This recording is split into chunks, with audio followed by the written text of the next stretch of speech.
Assalamu alaikum everyone. This is Nazma Shagufa, your science mentor. I hope you all are doing well. As you all know, we are doing class 6 science chapter 8, a journey through states of water from new NCERT.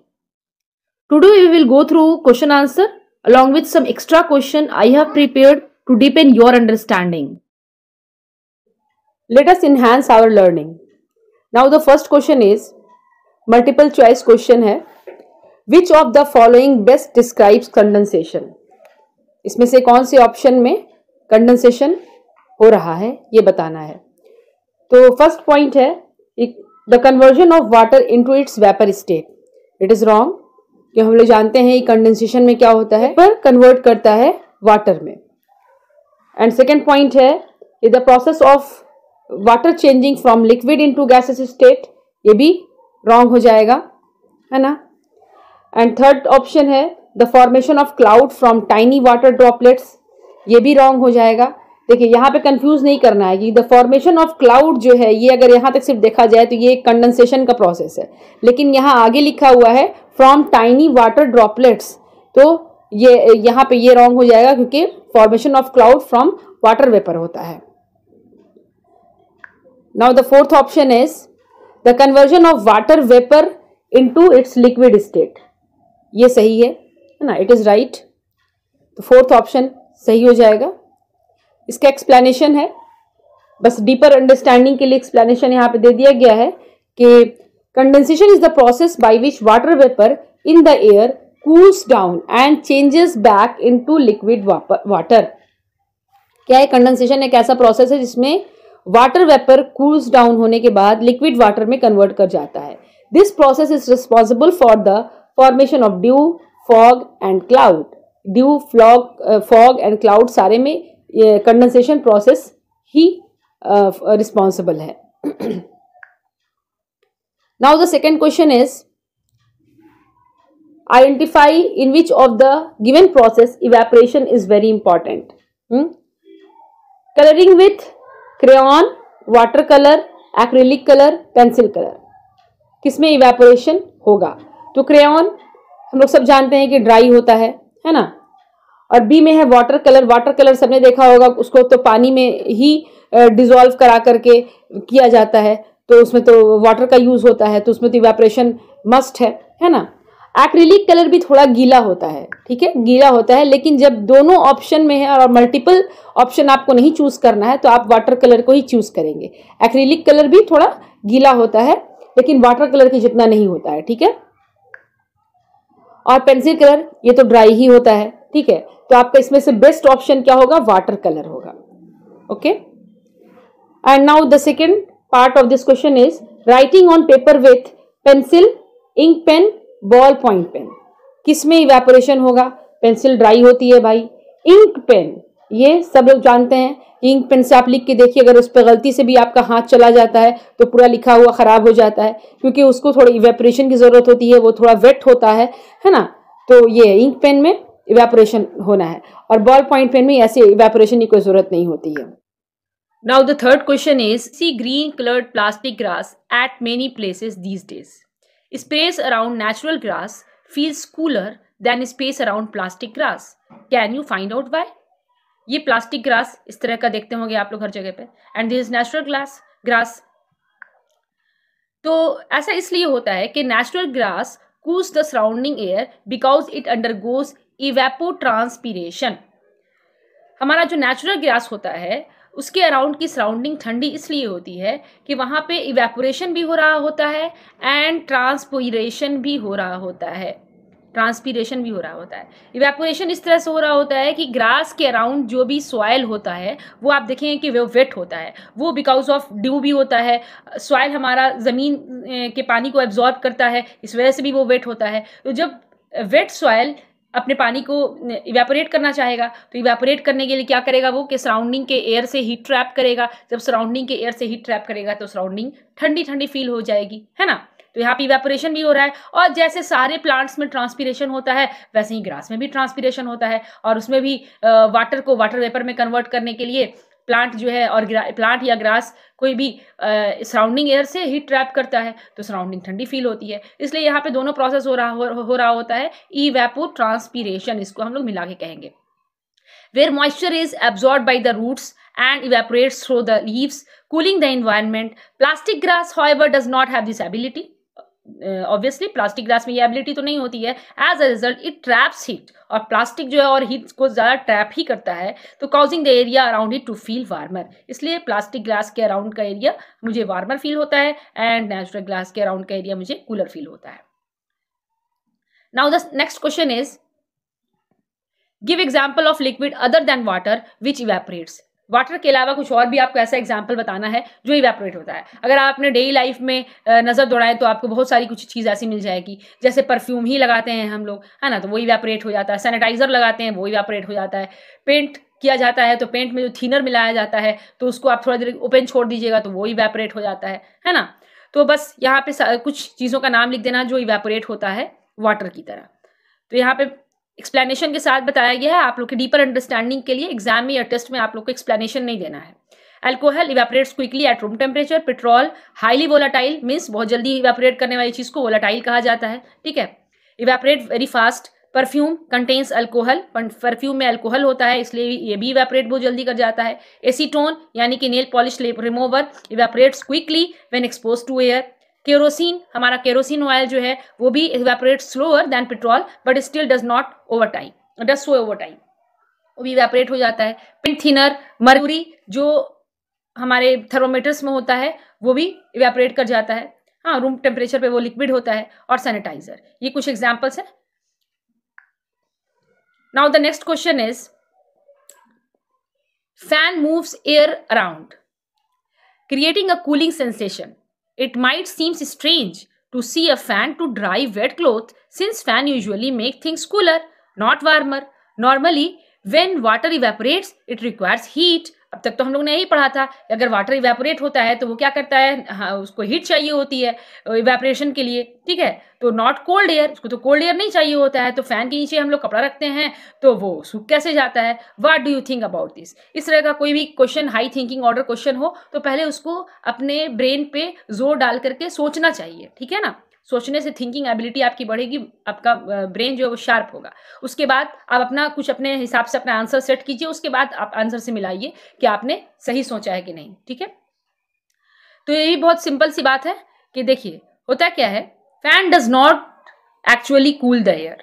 Fan जो है ना वो air को cool करने का काम नहीं करता है, they just move it around. वो सिर्फ एयर को मूव कराने का काम करता है, एयर सर्कुलेशन का काम करता है फैन। इसको समझते हैं कैसे होता है।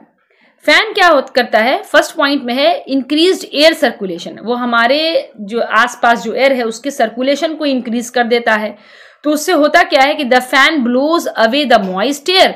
तो हमारे आसपास जो मॉइस्ट एयर है उसको ब्लो अवे करता है around the clothes and replaces it with dryer air. जो अगर क्लोथ, फैन के नीचे क्लोथ रखा गया है तो उसके अराउंड जो इस क्लोथ रखा गया है फैन के नीचे, यहाँ पे आप इस इमेज में देख सकते हैं, तो इसके अराउंड जो ही मॉइस्ट एयर है इसको क्या करेगा, फैन जो है ना ब्लो अवे करेगा, उसको हटाएगा वहां से, इसको हटाएगा यहाँ से और ड्रायर एयर से उसको उस जगह को फिल कर देगा। मॉइस्ट एयर को हटाएगा और ड्रायर एयर आके फिल करेगा, मॉइस्ट एयर को हटाएगा, ड्रायर एयर आके फिल करेगा। तो जैसे ड्राई एयर यहाँ पे आएगा तो क्या होगा, ड्राई एयर में से हीट ट्रैप करेगा कपड़ा का मॉइस्चर, कपड़े का पानी, और वो तेजी से इवेपोरेट होने लगेगा। तो जितना तेज सर्कुलेशन होगा उतना तेजी से इवेपोरेशन होगा। तो एयर सर्कुलेशन पे इवेपोरेशन डायरेक्टली प्रोपोर्शनल है। जितना ज्यादा एयर, अच्छा सर्कुलेशन होगा एयर का, उतना तेजी से इवेपोरेशन होगा, है ना। तो बस यही है। उसी तरह वही नेक्स्ट पॉइंट है कि फास्टर इवेपोरेशन, इवेपोरेशन वहां पे फास्टर हो जाता है एयर सर्कुलेशन के फास्ट होने की वजह से। With more air movement water molecules on the cloth can turn into water vapour more easily. जितना ज्यादा एयर मूवमेंट होगा उतना ज्यादा वाटर वेपर इजीली आपका इवेपोरेट होगा, इवन एट रूम टेम्परेचर। अब इसको यहाँ पे थोड़ा और समझने के लिए आपके यहाँ बताया जा रहा है। आंसर में अगर आप वो बस दोनों पॉइंट लिख देते हैं दैट इज सफिशिएंट। तो यहाँ पे आपके डीपर अंडरस्टैंडिंग के लिए है कि जैसे कि the cooling sensation you feel from a fan is due to the increased evaporation of sweat from your skin. आप स्वेट स्वेटिंग बहुत ज़्यादा आपको हुई है, आपकी बॉडी पे स्वेट है और आप आकर के फ़ैन के नीचे बैठते हैं, तो क्या होता है, कुछ देर में आपका जो स्वेट है वो बिल्कुल ड्राई हो जाता है ना। तो वहाँ पे इवेपोरेशन फास्ट हो जाता है। जब ड्राई हो जाता है आपका स्किन तो आप फ्रेश फील करने लगते हैं। सेम इसी तरीके से जब कपड़े को फैन के नीचे रखा जाता है तो उस कपड़े का इवेपोरेशन फास्ट हो जाता है और कपड़ा तेजी से सूख जाता है। जैसे आपकी स्किन तेजी से सूख जाती है, ड्राई हो जाती है, उसी तरह से कपड़ा भी ड्राई हो जाता है। बस सेम प्रिंसिपल दोनों जगह पे है। But this principle works in drying cloth too. The fan speed up the process of water turning into vapour. Fan क्या करता है, वाटर को वेपर में टर्न करने का प्रोसेस को स्पीड अप कर देता है, helping drying cloth faster. So fans don't make the air warmer. Fan जो है ना एयर को वार्मर नहीं करता है, they speed up the evaporation by replacing moist air with dry air, है ना। ड्राई एयर से मॉइस्ट एयर को रिप्लेस करके रेट ऑफ इवेपोरेशन बढ़ा देता है। तो इस वजह से इस why fans are useful for drying clothes. Now the next question is, usually when sludge is removed from drains, it is left in heaps next to the drain for 3 to 4 days. Afterward, it is transported to a garden or a field where it can be used as manure. This approach reduces transportation cost of the sludge and enhance the safety of individual handling it. Reflect upon it and explain how. यहाँ ये बताया जा रहा है कि आपने देखा होगा कि जब ड्रेन्स की सफाई होती है तो स्लज जो उसमें से निकाला जाता है, ब्लैक कलर का वेस्ट, तो उसको निकाल के 2-3 दिनों के लिए वहीं पे छोड़ दिया जाता है हीप के फॉर्म में। इस तरह से आपने देखा, और टीला जैसा बना करके छोड़ दिया जाता है। ऐसा इसलिए किया जाता है कि उसके बाद 2-3 दिन के बाद क्या होता है, इसको किसी भी गार्डन में या फील्ड में एज अ मैन्यूर यूज किया जाता है, ले जाया जाता है। ठीक है, 2-3 दिन के बाद उसको ट्रांसपोर्ट किया जाता है एक जगह से दूसरी जगह। This approach is reduce transportation cost. कहा जा रहा है कि ये ऐसा करने से 2-3-4 दिन छोड़ देने के बाद से क्या होता है कि वो उसका ट्रांसपोर्टेशन कॉस्ट रिड्यूस हो जाता है और वो इंडिविजुअल के लिए उसको हैंडल करना भी सेफ होता है। ठीक है, तो आप बताइए ऐसा कैसे होता है। तो ये सिंपल सी बात है कि जब ड्रेन की सफाई होती है और स्लज को रिमूव किया जाता है उसमें से, तो when sludge is removed from the drain it is left to for 3 to 4 days before being taken to gardens और फील्ड्स, है ना। 3-4 दिन तक छोड़ दिया जाता है। तो इसलिए कि जब स्लज को रिमूव किया गया है तो उससे बहुत ज़्यादा वाटर क्वांटिटी उसके अंदर होती है। तो 3-4 देने से क्या होता है कि उसका वाटर इवेपोरेट कर जाता है। वाटर इवेपोरेट कर जाता है तो उसका वेट कम हो जाता है। वेट कम हो जाएगा और उसमें बहुत सारा जो माइक्रो ऑर्गेनिज्म होंगे, बैक्टीरिया होंगे, वो भी यूवी रेडिएशंस की वजह से वही मर जाते हैं, सनलाइट के एक्सपोजर के मिलने की वजह से वो ही मर जाते हैं। तो उसको हैंडल करना भी सेफ हो जाता है इंडिविजुअल्स के लिए, और इसका वेट भी रिड्यूस हो जाता है, इसलिए ट्रांसपोर्टेशन कॉस्ट भी इसका घट जाता है। तो बस इसी चीज़ को यहाँ पे एक्सप्लेन किया गया है कि ड्राइंग रिड्यूस इट्स वेट। सूख जाने की वजह से वाटर इवेपोरेट कर जाता है, उसका सूख जाने की वजह से उसका वेट रिड्यूस कर जाता है, एंड स्मेल टू, है ना, making it easier and cheaper to transport. अगर स्लज निकला वो 10 kg का है तो वो ड्राई होकर 6 kg का हो गया, तो 4 kg का कॉस्ट हमारा बच गया, है ना। It also kills many harmful germs making it safe for people to handle and use as manure. ठीक है, now the next question is, observe the activities in your house for a day. Identify the activities that involves evaporation. How does understanding the process of evaporation help us in our daily life? आप अपने घरों में गौर कीजिए, दिन भर जो काम होता रहता है, डेली यूज में जो काम होता है, हाउस होल्ड चोर्स जिसको कहते हैं, तो उसमें कौन कौन से काम ऐसे हैं जिसमें आपको इवेपोरेशन होता हुआ दिख रहा है। तो वेरी सिंपल, तो activity like drawing clothes, boiling water, या कोई खाना ही बनाते हैं हम लोग तो उसके ऊपर जब लिड लगा देते हैं तो क्या होता है कि आप देखेंगे कि उसके जब लिड अगर शीशे की है, ट्रांसपेरेंट है, तो आपको उसके ऊपर वाटर ड्रॉपलेट्स दिखाई देगा इस तरह से। स्वेटिंग, है ना, वहाँ पे भी इवेपोरेशन हो रहा है। Cooling water in an earthen pot, earthen pot में जब हम लोग पानी रखते हैं तो वहाँ पे वाटर कूल हो जाता है ना, ये वेरी सिंपल प्रोसेस, जब उसमें हम लोग पानी रखते हैं, अर्दन पॉट एकदम ड्राई है, ठीक है, जैसे आप उसमें पानी डालेंगे देखेंगे उसका आउटर सरफेस फौरन जो ना वो भीग जाता है, वेट हो जाता है। ऐसा इसलिए होता है कि वो पोरस होता है, वो जो अर्दन पॉट है ना वो पोरस होता है, तो पानी चाहता है ना फौरन अपने आप को इवेपोरेट करना, तो फौरन बाहर की तरफ आता है पानी, और जब इवेपोरेट करने के लिए उसको हीट चाहिए, तो हीट कहाँ से लेगा, तो जो पानी अर्दन पॉट में है उसी पानी के हीट को वो एब्जॉर्ब करता है और इवेपोरेट होता है, तो अर्दन पॉट का पानी हमारा ठंडा हो जाता है। Now the next question is, how is water present in the solid state in nature? Water is present in the solid state in nature as ice, snow and glacier. Glacier is slow moving large mass of ice that connects to the ocean and or sea. इस तरह से आप देख सकते हैं यहाँ पे large mass of ice होता है, वो काफ़ी स्लो मूविंग होता है और फिर वो जाकर के ओशन से और सी से कनेक्ट हो जाता है, उसी को ग्लेशियर कहते हैं। These are formed when water freezes at temperature below 0 degree C. इसका फॉर्मेशन होता है जब वाटर 0 डिग्री सी के नीचे फ्रीज कर जाता है। क्वेश्चन नंबर 9 है, reflect on statement water is our responsibility before it is our right, share your thoughts. ठीक है, the statement water is our responsibility before it is our right means, इसका मतलब क्या हुआ कि that we should take care of water, है ना, हम लोगों को वाटर का केयर करना चाहिए, and use it wisely before demanding it as a basic need, और उसको वाइजली यूज करना चाहिए, उसका वेस्ट नहीं करना चाहिए वाटर को, है ना। वी मस्ट कंजर्व वाटर, हम लोगों को वाटर को सेव भी करना चाहिए, कंजर्व मीन्स होता है सेव करना, avoid wasting and keep it clean for future generation, और उसको वहाँ पे वाटर पॉल्यूशन भी नहीं करना चाहिए, अपने फ्यूचर जनरेशन के लिए उसको क्लीन रखने का भी ध्यान रखना चाहिए। क्वेश्चन नंबर 10 है, the seat of 2 wheeler parked on a sunny day has become very hot, how can you feel it down, how can you cool it down? Cool down the hot seat of the 2 wheeler, you can cover it with a wet cloth or towel. जाहिर सी बात है, अगर कोई 2 wheeler धूप में खड़ी हुई है, सनलाइट में खड़ी हुई है, उसका सीट बिल्कुल गर्म हो चुका है, तो आप उसको कैसे ठंडा करेंगे?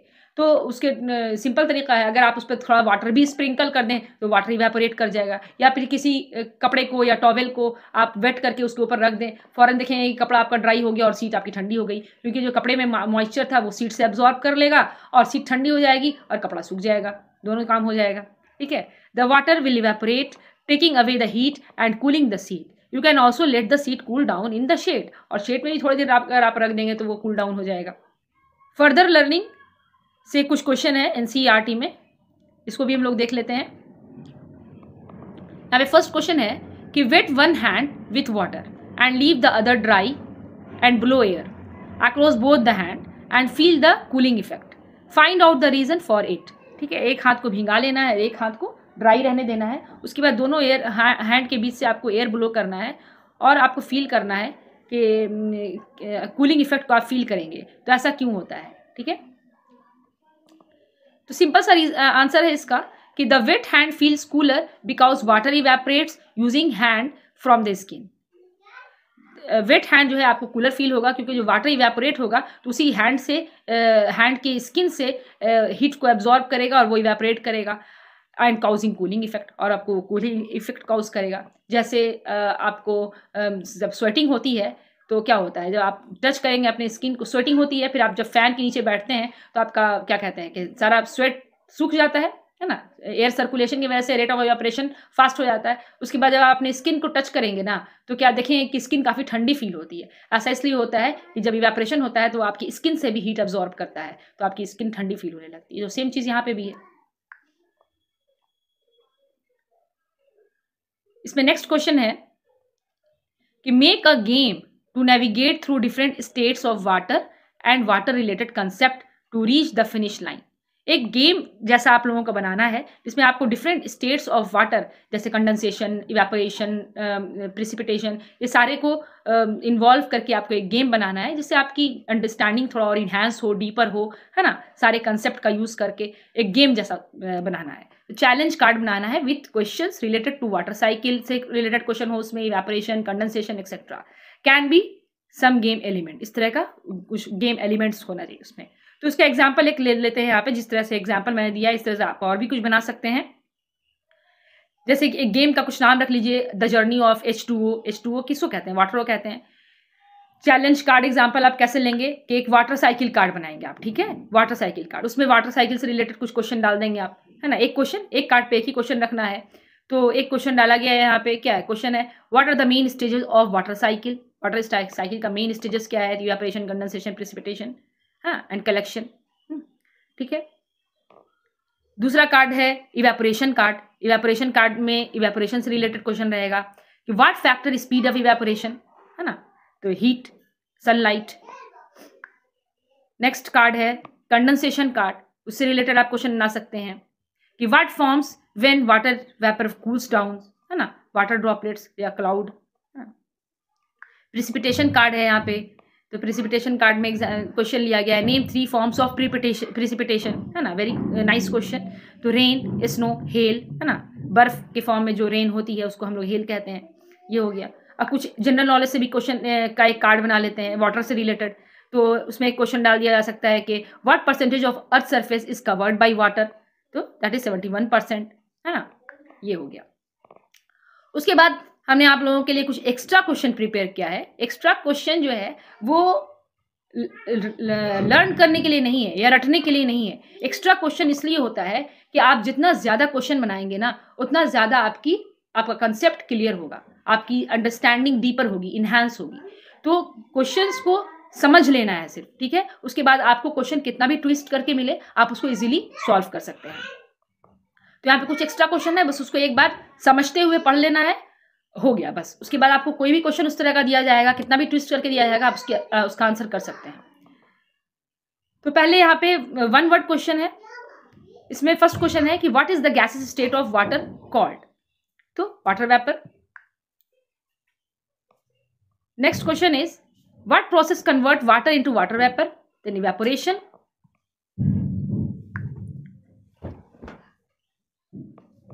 What process convert water vapour into liquid, water vapour liquid में कन्वर्ट हो जाता है, इसमें कौन सा प्रोसेस इन्वॉल्व है भाई, तो condensation.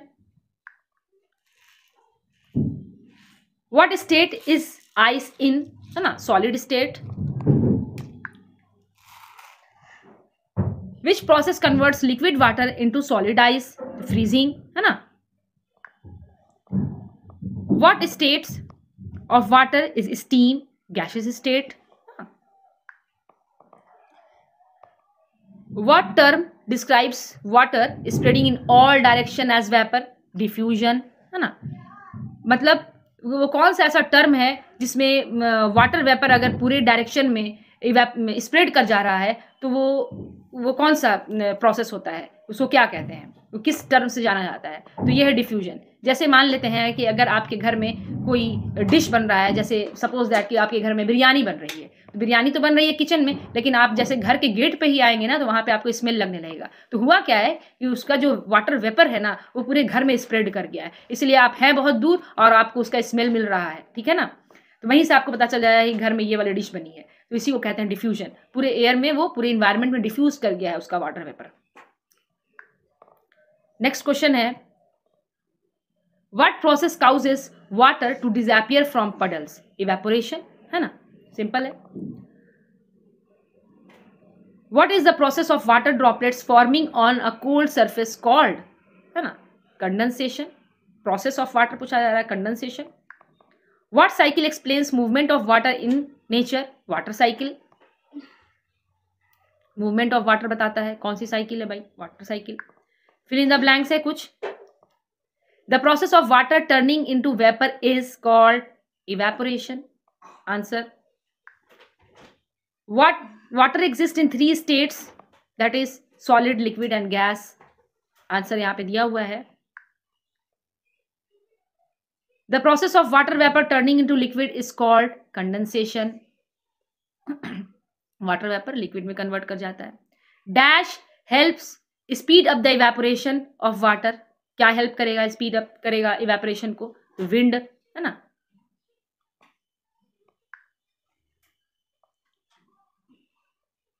Next, water droplets on the outer surface of the glass with ice are due to condensation. The gaseous state of water is called water vapor. Dash is the solid state of water, ice. ice. The circulation of water between the Earth's surface and atmosphere is called water cycle. Water vapor forms cloud through the process of water vapor. Water vapor forms cloud through the process of condensation. Wet clothes dry faster on a windy day. On a windy day. Short answer question है, इसको भी बस समझ लेना है. What is the three states of water? Solid, liquid and gas. Okay. Define condensation. The condensation is the process of water vapor turning into liquid when it comes in contact with the cooler surface. What is evaporation? Evaporation is the process of water changing into water vapor due to heat. Heat की वजह से water हमारा water vapour में convert कर जाता है, इसको हम लोग इवेपोरेशन कहते हैं. What does water vapor? How does water vapor forms cloud?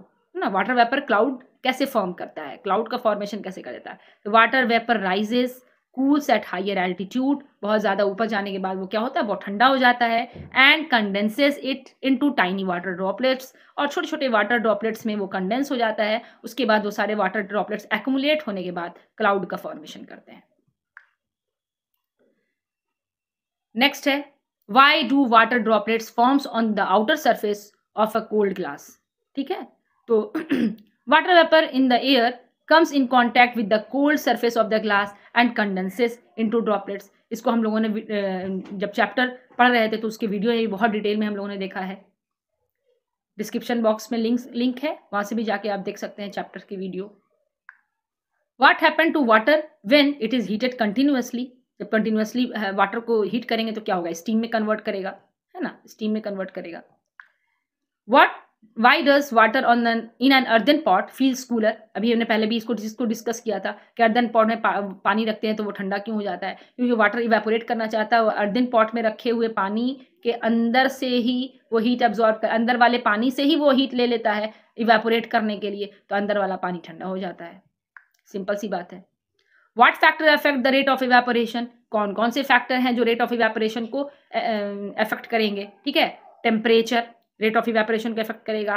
Surface area, जितना ज़्यादा सरफेस एरिया रहेगा उतना ज़्यादा इवेपोरेशन होगा, है ना. जितना ज़्यादा टेम्परेचर होगा उतना ज़्यादा अच्छे से इवेपोरेशन हो जाएगा. जितनी ज़्यादा ह्यूमिडिटी होगी उतना कम इवेपोरेशन होगा. ह्यूमिडिटी मतलब क्या होता है कि मॉइस्चर. आपके एयर में जितना ज़्यादा मॉइस्चर होगा इवेपोरेशन उतना कम होगा, क्योंकि एयर की भी एक लिमिट होती है मॉइस्चर को होल्ड करने की. जब रेनी सीजन है अगर होता है तो उसमें क्या होता है कि हमारे एयर में ऑलरेडी बहुत सारा मॉइस्चर है रेन की वजह से. ठीक है, तो क्या होगा, आपने देखा होगा कि रेनी सीजन में अगर आप कपड़ा सूखने के लिए देते हैं तो वो जल्दी नहीं सूखता है, क्योंकि हमारे एयर में ऑलरेडी मॉइस्चर है ना, इसलिए वो नहीं सूख पाता है, हमारे कपड़े का इवेपोरेशन सही से नहीं हो पाता है. तो यही बात है. तो ह्यूमिडिटी जब बढ़ती है तो इवेपोरेशन घट जाता है. And wind effect. Windy day अगर रहेगा तो इवेपोरेशन फास्टर होगा, तो विंड ज़्यादा होगा तो इवेपोरेशन फास्टर हो जाएगा. सिर्फ ह्यूमिडिटी बढ़ेगी तो इवेपोरेशन घटेगा और बाकी सब में इवेपोरेशन बढ़ता है साथ साथ. How does sweating cool our body? Sweating से हमारी बॉडी कूल क्यों हो जाती है? आप लोगों ने देखा होगा कि जब स्वेटिंग होती है और फिर जब आप फैन के नीचे आके बैठते हैं तो आपका स्वेट सूखने लगता है. उसके बाद जब आप अपने स्किन पर टच करेंगे तो स्किन ठंडी ठंडी फील होती है. ऐसा इसलिए होता है कि जब इवेपोरेशन होता है स्वेट का तो वो आपकी स्किन से भी हीट एब्जॉर्ब करती है, इस वजह से इवेपोरेशन में. तो इसी वजह से हमारा स्किन ठंडा ठंडा फील होता है. तो sweating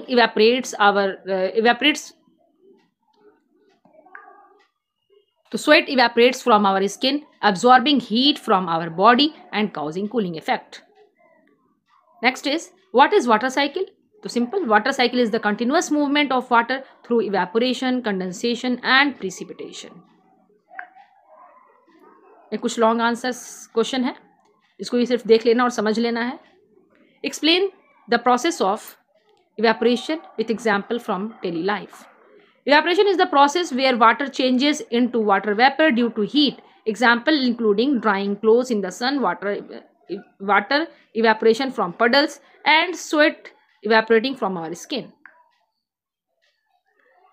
Describe the water cycle in detail with a diagram. ठीक है, यहाँ पे water cycle involves evaporation, condensation and precipitation. Water evaporates from ocean and lakes, forms cloud through a condensation and falls back to the earth as rain. यहाँ पे water cycle का image आपको दिखाया जा रहा है.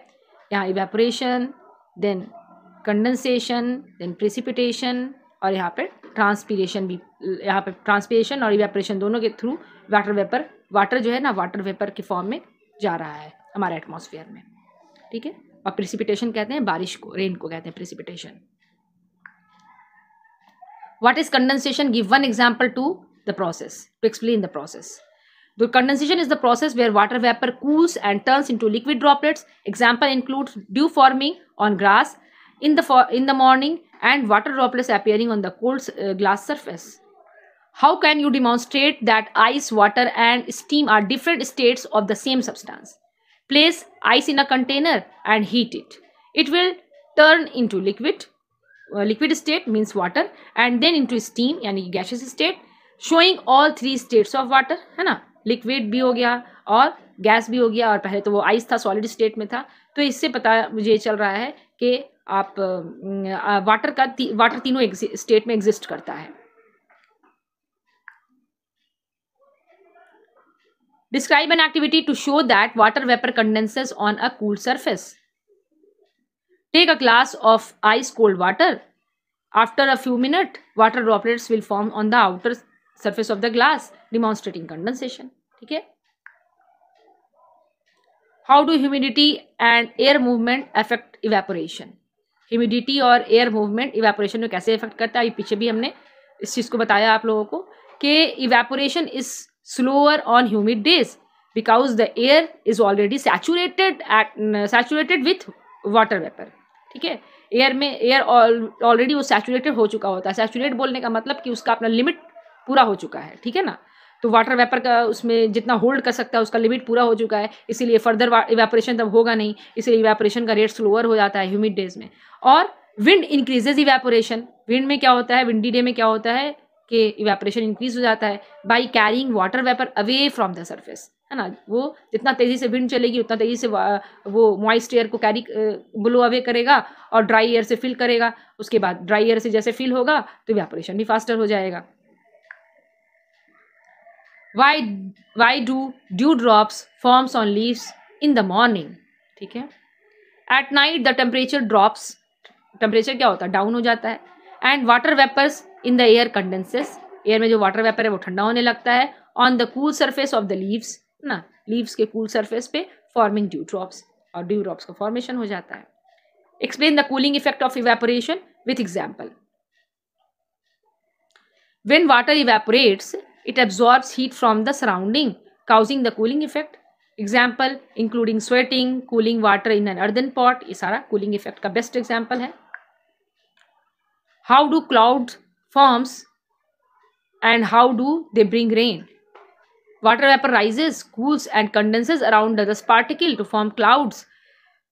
When droplets combine and grow heavy, they fall as rain. जब सारे ड्रॉपलेट्स कंबाइन करने के बाद काफ़ी हेवी हो जाते हैं, अब उसका लोड नहीं बेयर कर पाता है, तो वो in the form of rain हमारे ज़मीन पे आ जाता है.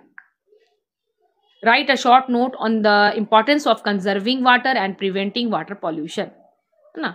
तो water is essential for our life and its conservation is insures sustainability. We should avoid wasting water, prevent pollution of water bodies and use water responsibility to maintain its availability for future generation. और water को use करिए responsibility के साथ, कि ये waste नहीं करिए कि आगे फर्दर जनरेशन जो हमारे आगे जनरेशन आए उनको भी वाटर मिल सके. ऐसा नहीं हो कि वाटर जो फ्रेश वाटर है वो बहुत कम हो जाए, है ना. So if this video is helpful for you, so please like, subscribe and share. Thank you.